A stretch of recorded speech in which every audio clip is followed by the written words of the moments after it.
I'm Sunny Williams. I'm up here on the International Space Station. So this is Node 2.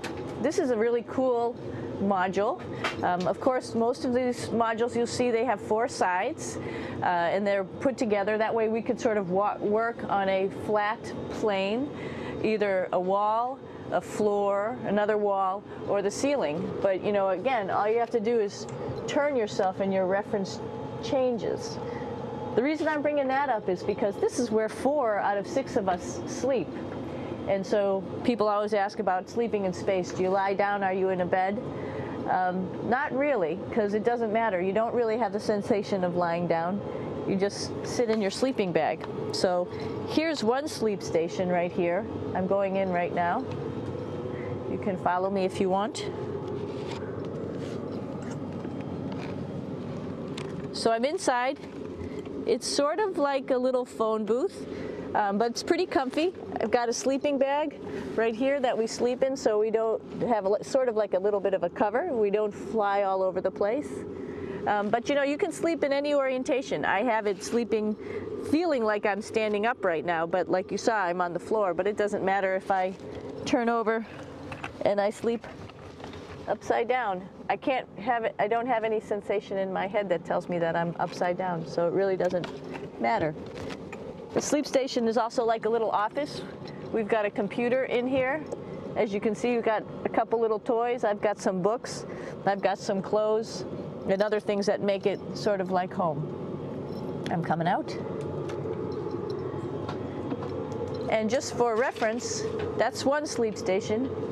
This one's another. Right here. There's one on the ceiling, if you want to call it. Right here. And then there's a 4th on the other wall over here. So all of us sleep in a little bit of a circle. All right, come on back. There's more to show you.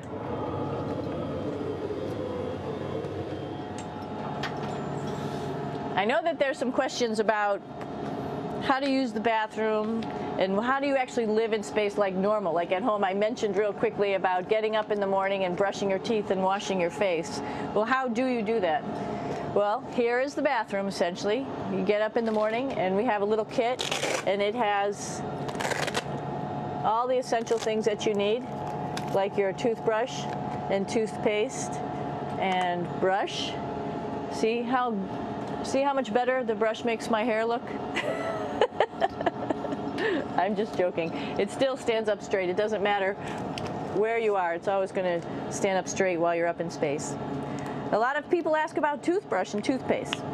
So, luckily enough, toothpaste, you can do it upside right this way, is sticky, and so it sticks to your toothbrush. No problem. Another cool thing is that water sticks to your toothbrush too. If you can see it, I'll have some water come out. The water is pretty neat up in space. It'll stick to your toothbrush and it will make a big bubble. And that's just by surface tension. And then you can drink it. So a lot of people ask about what do you do with the toothpaste after you brush your teeth.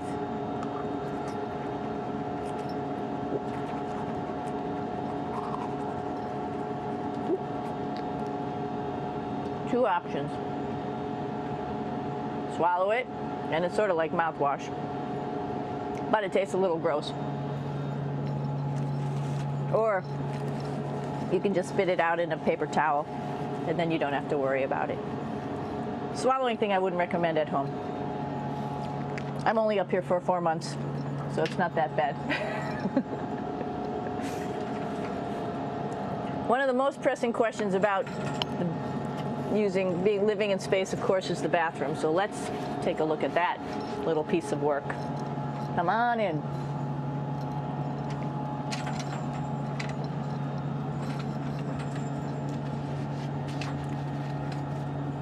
Here we are at the throne. This is awesome. You might see the little You might have noticed the little moon on the outside.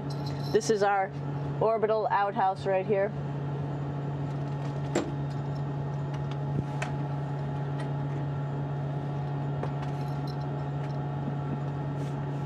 And of course, it serves for two functions.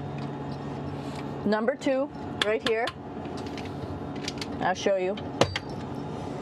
But you see it's pretty small, so you have to have pretty good aim, and you'll be ready to make sure things get let go the right direction.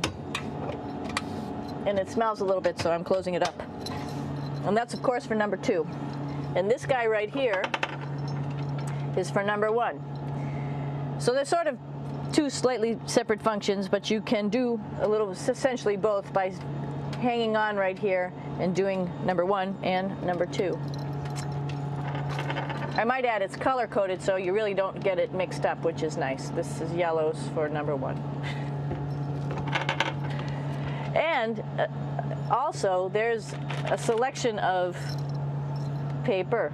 People always ask about toilet paper. What do you do with toilet paper? What kind of toilet paper do you have? We have gloves, just because sometimes it does get messy. We have some Russian wipes, which are a little bit coarse if you like the coarse type of toilet paper. We have some nice tissues, which are nice and soft if you like soft toilet paper. We have Huggies, just for any cleanup. You know, we were all babies once, and this sort of helps. And then if things get really out of control, we have disinfectant wipes, just to make sure we clean up here. Because, you know, just like the water I showed you, the number one stuff can sort of go all over the place if you don't aim correctly. And did I mention both of these have a little bit of suction, so they should keep things going in the right direction. But like I said, sometimes things get a little out of control if you are out of control yourself flying around. So we have lots of protective stuff. And of course, you do have your privacy. There's a little door, so other people know that you're in there. Here's a pretty cool place. This is sort of like in your house where everybody meets in the morning. After you wash your face, brush your teeth, you want to find something for breakfast. And this is our kitchen. You might notice there's all sorts of foods here. It's like opening the refrigerator. You got all your different stuff that you want to have: drinks, meats, eggs, vegetables, cereals, bread, snacks. And that's a good place. That's where you find all the candy. Side dishes, and then some little power bars just in case. So we have all this type of food. Some of it is dehydrated, and so we have to hydrate it, fill it up with water. Some of it is already made, and then all we have to do is heat it up. So something like this, I'm pulling out barbecued beef brisket. Pretty yummy. Not only is this food made in the US, but we also have food here from Japan. We've got Russian food. As you can see, all these red containers are filled with food that's from Russia. And then we get some of our specialty stuff, some things that we like, some of our favorite stuff that your family can send up. In fact, I like fluffernutters, and so I got sent up some fluff so I could make my fluffernutter with peanut butter. So you have a lot of food up here, no problems.